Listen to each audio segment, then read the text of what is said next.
Se relever, c'est un privilège des chrétiens. Ça ne veut pas dire que les autres ne peuvent pas se relever, mais c'est certain que avec l'Éternel, notre Dieu, nous pouvons toujours nous relever.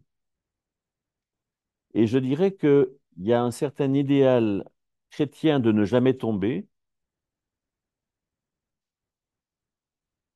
qui, à mon sens, n'est pas juste, parce que quand nous tombons, nous voyons là où nous n'avons pas bien compris les choses.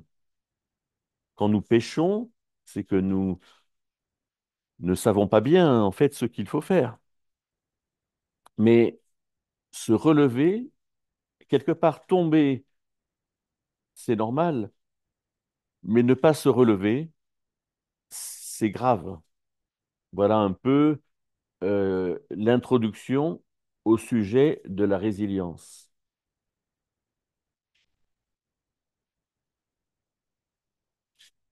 La résilience, disent beaucoup de personnes, dont Boris Cyrulnik, par exemple, c'est la capacité à sortir de ses blessures, à résister aux chocs désagréables, à poursuivre son chemin, à accepter des circonstances difficiles avec les émotions qu'elles provoquent, par exemple la peur, l'inquiétude, l'anxiété ou la colère contre ceux qui provoquent des circonstances difficiles. C'est aussi cette capacité d'avoir des stratégies, c'est-à-dire de savoir réagir face à des circonstances difficiles. Et ces mots que j'ai soulignés vont nous servir de plan.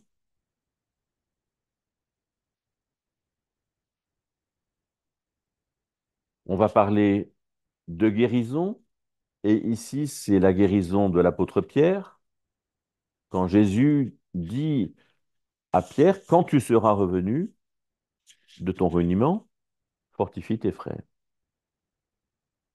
C'est la réaction stratégique de Paul en acte 9 quand il entend Jésus dire, pourquoi me persécutes-tu? C'est l'acceptation de, comment il s'appelle déjà, euh, du, du bras droit de Akab en un roi 18. J'ai oublié son prénom, mais ça va me revenir. Parce qu'il rencontre Élie. Élie, il a empêché de pleuvoir pendant 3 ans et demi. Et ben, ce premier ministre, il dit que quand Akab, le roi d'Israël, un des plus mauvais rois, va entendre qu'il a rencontré Élie et qu'il a laissé partir Élie, alors il va le tuer. Donc accepter les circonstances difficiles. Quand Bathsheba veut dire à David que, je crois que c'est Adonijah, a voulu être roi, alors que c'était à Salomon d'être roi, Salomon son fils, là aussi, elle dispose de stratégie. Et quand au prophète Élie, l'Éternel lui dit, retourne par ton chemin, il y a cette idée de poursuivre son chemin. Voilà 5 choses euh, qui vont nous servir de plan. Et à propos de l'apôtre Paul, j'ai parlé de stratégie, mais euh, quelque part, dans la réaction de l'apôtre Paul, on verra comment il comprend de ne plus se faire souffrir. On a donc 5 personnes, vous voyez, Pierre, Paul, Abdias, voilà le nom de ce premier ministre d'Akab, Bathsheba et Élie. Et on va voir dans ce plan qui est situé à droite de votre écran et qui, pour moi, est masqué par la vidéo, je vais le décaler. Alors, c'est bien le numérique, mais il faut penser à tout. Voilà,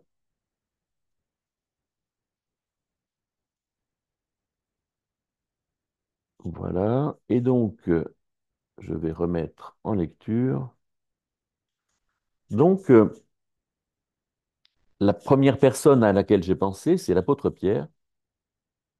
Et la question, c'est finalement faire que la blessure guérisse. Et donc, pour l'apôtre Pierre, ben, quand Jésus lui dit, quand tu seras revenu, fortifie tes frères, le quand tu seras revenu appelle Pierre, sans l'obliger, à se dire, bon, de quoi est-ce que je souffre en fait? Quelle est ma plaie?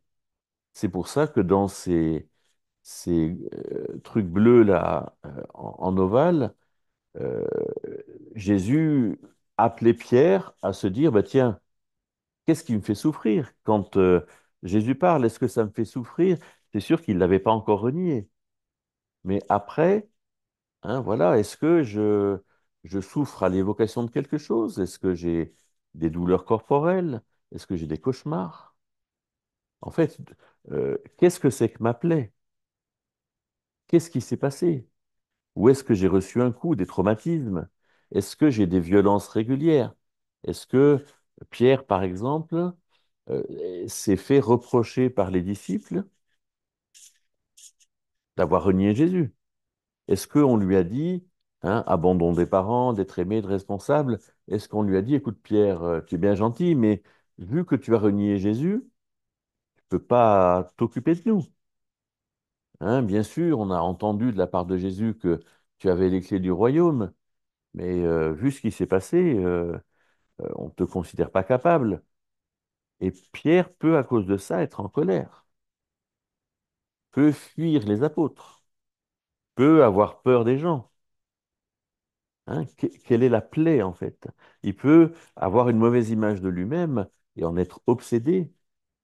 C'est pour ça que Pierre a certainement fait ce qu'il faut pour que sa blessure se referme, en, comme on le dit souvent, en enlevant le couteau de la plaie, c'est-à-dire en comprenant que, ben oui, il a quand même renié Jésus, que renier Jésus, c'est Jésus, quelle personne? Si j'avais renié Jésus, ça serait effrayant pour moi tant que je ne reviens pas, tant que je ne me relève pas. Et du coup, euh, ma réaction d'avoir renié Jésus peut être une gêne extrême, peut être une difficulté que je vais moi-même entretenir en laissant la plaie ouverte, alors que j'ai simplement quelque part, à avoir un souvenir de ce qui s'est passé, mais le couteau que j'ai pris pour m'accuser, pour me considérer comme incapable, ben, je l'enlève. Oui, j'ai renié Jésus, mais je m'en repens. Je ne veux plus le refaire. Et de ce fait, j'enlève le couteau de la plaie. Comme dit l'apôtre Jean, si nous confessons nos péchés, Dieu est fidèle et juste pour nous pardonner et pour nous purifier. Et d'ailleurs, dans la suite des choses, Pierre a bien montré qu'il ne souffrait pas de son reniement. Dès que le Saint-Esprit est venu en acte 2, c'est lui qui a pris la parole, c'est lui qui a fait des discours, c'est lui qui a conduit. Et je pense que si on avait rencontré Pierre à ce moment-là, il aurait dit, ben oui, j'ai trahi le Seigneur Jésus. Oui, oui, je le sais très bien. Merci même de me le rappeler pour que je sois certain que le Seigneur Jésus m'a pardonné. Voilà une belle attitude que Pierre a probablement eue parce que Jésus lui a dit quand tu seras revenu, fortifie tes frères, et qu'après, il a fortifié ses frères et il est sorti de cette blessure qui a certainement dû être la sienne. Deuxième exemple, c'est l'exemple de Paul. Et avant de parler de ce chemin intérieur qu'il a pu faire pour être dans la résilience, eh bien, on pourrait dire, Paul, il avait un sacré caractère, mais est-ce qu'il fonctionnait selon ses envies? C'est pas parce qu'il avait un sacré caractère qu'il faisait n'importe quoi. Ce qui fait que quand Jésus lui a parlé et qu'il est tombé de son cheval, il a fait un choix réfléchi. Il a dit, ben oui, Jésus me dit que je le persécute, et c'est vrai, je suis responsable de le persécuter. Et quelque part, il se faisait souffrir, notamment peut-être dans les souvenirs qu'il avait des crimes qu'il a ordonnés. Et il a compris que, il pouvait arrêter de se faire souffrir. Il était responsable de, là aussi, de refermer les blessures et de ne pas s'ajouter lui-même de souffrance en disant, oh là là, j'aurais pas dû persécuter Jésus, je le connaissais pas, j'aurais dû le connaître avant, etc. Et du coup, il est rentré dans une attitude cohérente. Ben oui, Jésus m'a parlé, donc je me l'approprie et je fais ce que je dois faire, ce qui est une vraie collaboration avec Dieu. C'est ce qui s'est passé dans ce passage d'Acte 9, où il n'a pas été gêné que Jésus fasse cabrer son cheval et qu'il tombe, qu'il devienne aveugle. Il n'a pas été gêné avec les gens qui l'ont accompagné et qui étaient des juifs qui persécutaient les chrétiens. Il n'a pas été gêné de rencontrer Ananias. Et il n'a pas mangé de 3 jours, ce qui au passage est tout à fait possible. Et euh, il n'a pas été gêné, il s'en est pas voulu d'écouter Ananias, que Ananias lui impose les mains, qu'il retrouve la vue. Il n'a pas été gêné.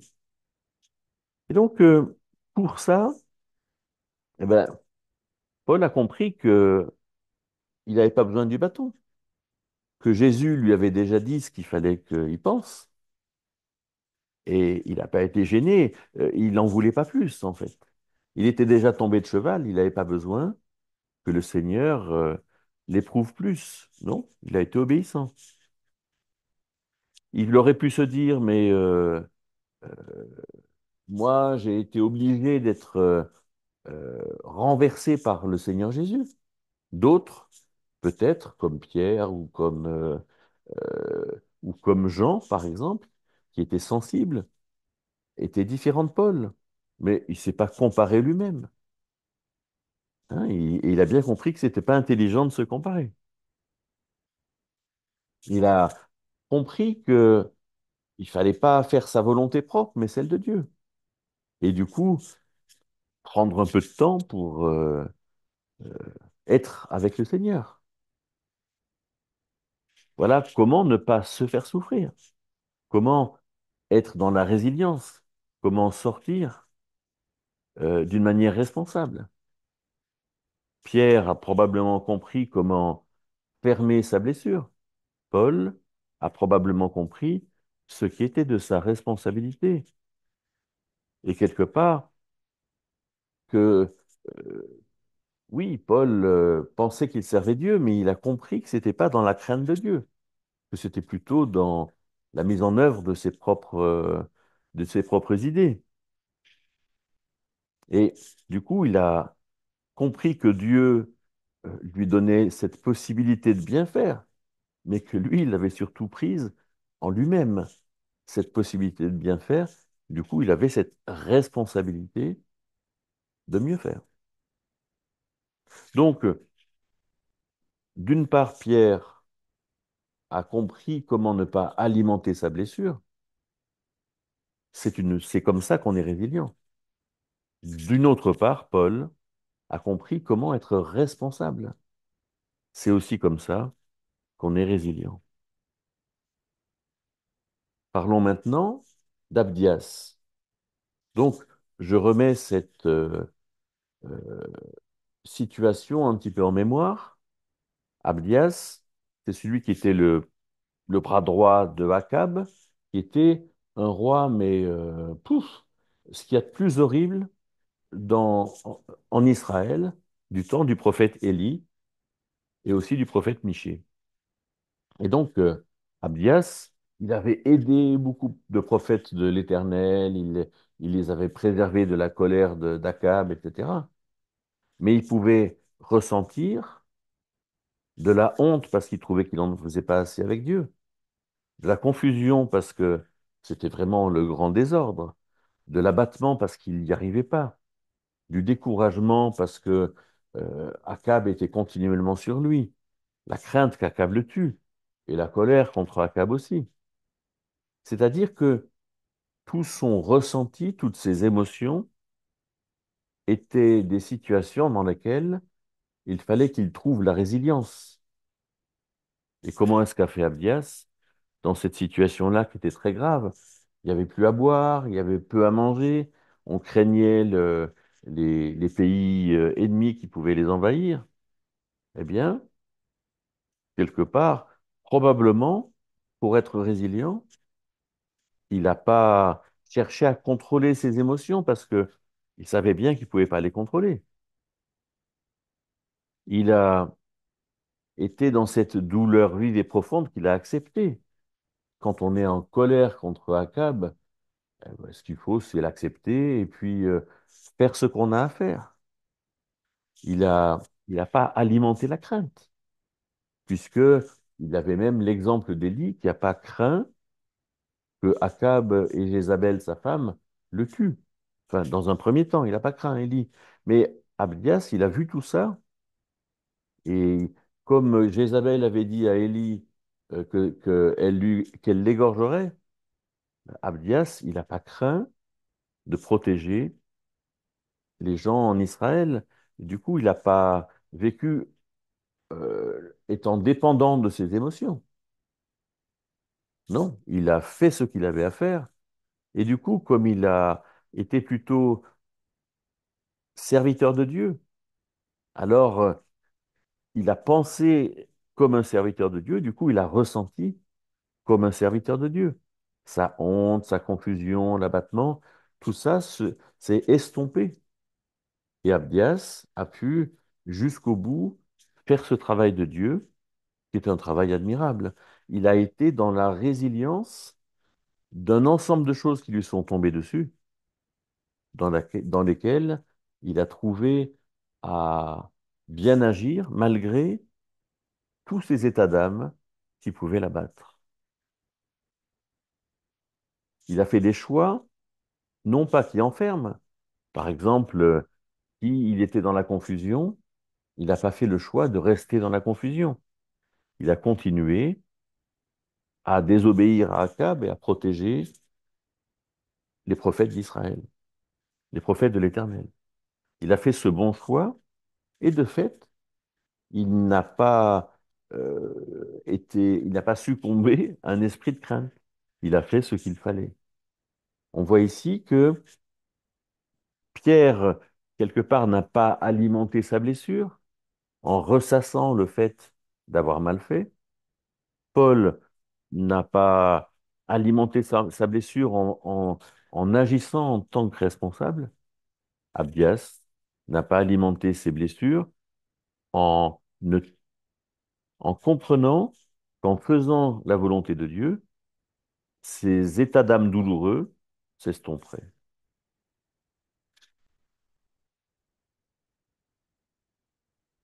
Bathsheba,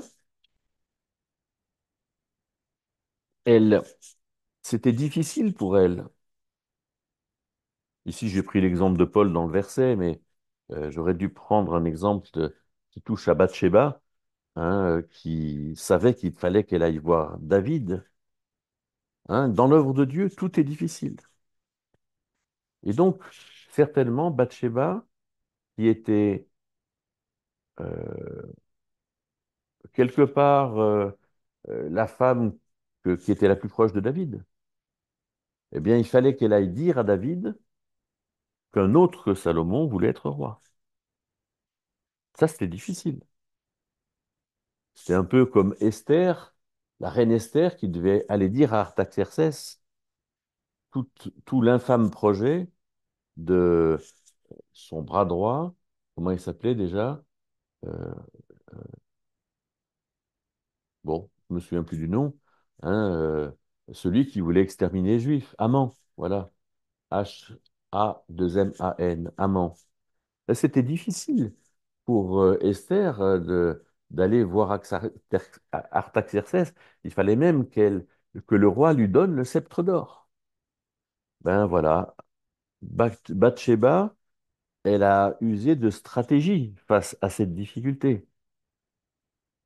Elle a compris que quelque part, si David avait mal fait les choses et que à la suite de d'Absalom, qui avait voulu être roi et qu'il avait bien fait, à la suite d'Absalom, il y avait Adonijah et David. La Darby nous dit qu'il n'avait pas chagriné ses enfants. David avait mal fait. Mais parce que David avait mal fait, il pouvait se relever. Et du coup, Bathsheba avait une stratégie pour l'aider. Quelque part, la stratégie de Bathsheba, c'était d'aller dire à David, ce que tu as décidé, euh, Adonijah ne le respecte pas. Et du coup, elle a dénoncé ce projet d'Adonijah qui n'était pas un projet de respect de ce qu'avait dit David. Donc, elle a recentré Bathsheba sur l'amour, en disant, mais Adonijah ne te respecte pas. Hein, l'amour, le lien de la perfection. Autrement dit, elle a exprimé à David une colère contre Adonijah. Cette colère, c'est un acte bienfaiteur, un acte qui marque l'amour, qui marque le respect à la fois d'Adonijah, de Salomon et de David aussi. C'était pas un projet égoïste où Bathsheba voulait vraiment que ce soit son fils qui règne, je ne crois pas. C'était au contraire un projet respectueux où Bathsheba a rappelé à David ce qu'il fallait qu'il fasse. Et quelque part, David était vieux, David était peut-être avait ses facultés amoindries. David ne savait pas trop faire par rapport à son fils, Adonijah. Et là aussi, la stratégie de Bathsheba, d'être, de venir euh, vers David et ensuite d'être aidé par le prophète, je crois que c'était Nathan, le prophète. Voilà une stratégie qui aide David à accepter son état émotionnel. Mais cette stratégie, c'est aussi la stratégie de Bathsheba, hein, de venir vers David et de lui dire ce que elle avait à lui dire, indépendamment de son état émotionnel, en comptant sur Dieu. Bathsheba savait que cette stratégie qu'elle prenait, hein, de venir parler au roi d'Adonijah, c'était une collaboration avec Dieu, puisque Dieu avait dit à David que Salomon régnerait sur le trône. Et de fait, Bathsheba, je pense, a fait ce qu'elle devait faire tranquillement, le plus tranquillement possible, sans attendre de fruits immédiats. Ça aussi, c'est une manière c'est une stratégie qui fait que on se prend pas la tête, on se met pas la pression, en fait. C'est une manière de vivre la résilience. Si je reformule, Pierre n'a pas nourri sa blessure du reniement. Paul a tenu compte de ce que Jésus lui a dit et il a agi en tant que responsable. Abdias n'a pas été abattu de tous ces états d'âme douloureux qui auraient pu l'envahir. Bathsheba a voulu avoir une stratégie particulière euh, et voilà, différentes formes de résilience permettent que la blessure se referme, mettre en œuvre sa responsabilité, ne pas céder à des émotions douloureuses, mais construire ce que nous avons à faire. On va voir ici ce que Élie, par contre, n'a pas réussi à faire, c'est-à-dire à se euh, soustraire de l'influence des autres. Et non seulement il ne s'est pas soustrait de l'influence des autres, mais il les a critiqués. Je suis resté seul. Et donc, voilà une autre notion de résilience, c'est que à quel point est-ce que Élie était rempli des idées du clan, des prérequis, c'est-à-dire de ce qu'il fallait faire dans le clan, quelles étaient les habitudes du clan. Hein, quelque part, Élie euh, avait certainement de bonnes idées. En fait, il fallait que le peuple d'Israël soit fidèle. Le prérequis, c'est qu'il adore Dieu et pas qu'il aille pas vers les démons. Et les habitudes, c'était que le roi aurait dû servir Dieu et non servir sa femme, Jézabel, qui était une spirite, et puis faire des mauvaises choses. Mais Élie était un peu avec un cordon ombilical, où il supportait pas que le roi et sa femme et bien d'autres en Israël soient là-dedans, et du coup, il n'arrivait pas à se sortir de l'influence des autres. Élie, il désirait plaire aux autres. En disant je suis resté seul, il était trop en recherche de considération. Tout le monde aurait dû apprécier que Élie faisait descendre le feu du ciel et avait fait égorger les 450 prophètes de Baal, qu'on voit en 1 roi 18. Et il avait des fausses sécurités. Il était trop dépendant du peuple d'Israël et quelque part, la parole de Dieu n'était pas prioritaire chez lui. Il y avait ces enjeux du groupe. C'est vrai que de manière générale, le peuple d'Israël allait très mal. Mais bon, ce qu'il fallait, c'est que Élie fasse ce que Dieu lui demandait. Et du coup, il critiquait le peuple d'Israël. Et il l'a critiqué 2 fois en parlant avec Dieu. C'est comme si il manquait de conviction personnelle. Et il n'a pas été dans la résilience. Il aurait dû tenir compte de Dieu qui l'a accompagné 3 fois, quand un ange lui a donné 2 fois à manger, la première fois. Il était dans le désert, il avait beaucoup marché, 40 jours. Ensuite, quand Dieu lui a dit, qu'est-ce que tu fais ici, Élie? Et il lui a dit, je suis resté seul, etc. Et la troisième fois, c'est euh, quand Dieu lui a dit, encore, qu'est-ce que tu fais ici, Élie? Élie, Dieu lui a dit, mais sors de ta caverne et regarde la tempête, la foudre, le tremblement de terre. Et il fallait qu'Élie comprenne que Dieu n'était pas dans ces phénomènes-là. Mais Élie est resté dans son manque de conviction personnelle. Ce qui fait que il n'a pas respecté la parole de Dieu. Il n'a pas compris que, à la fois que Dieu l'aimait et que il avait à aimer Dieu et à le croire. Ce qui fait qu'Élie, étant dépendant des autres, n'a pas vécu cette résilience qu'il aurait dû vivre. En conclusion, je dirais que avec l'exemple de ces personnages bibliques, 4 hommes et une femme, euh, on peut retenir certaines choses. Hein. Ne soyez pas inconsidérés, mais comprenez quelle est la volonté du Seigneur. La volonté du Seigneur, c'est qu'on sorte de toutes nos difficultés. Peut-être en commençant par les autres, ou en commençant par la blessure, ou en commençant par la responsabilité, ou en commençant par cette volonté de se soustraire de nos états d'âme, ou de nos mauvaises envies, ou en comprenant que Dieu nous appelle à avoir des stratégies. La résilience, il y a ces gens-là, hein, Mancio, Vanis, Stendhal, Lecomte, Cyrulnik, c'est surtout Cyrulnik qui est connu. Voilà ce qu'ils ont.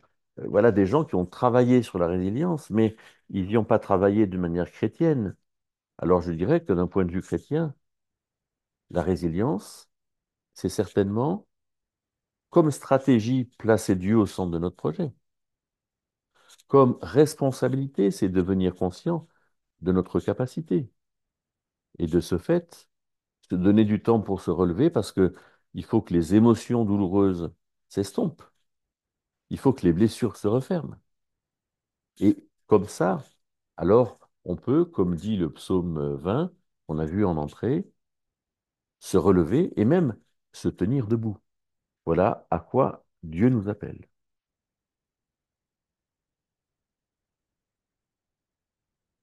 Alors, vous avez vu que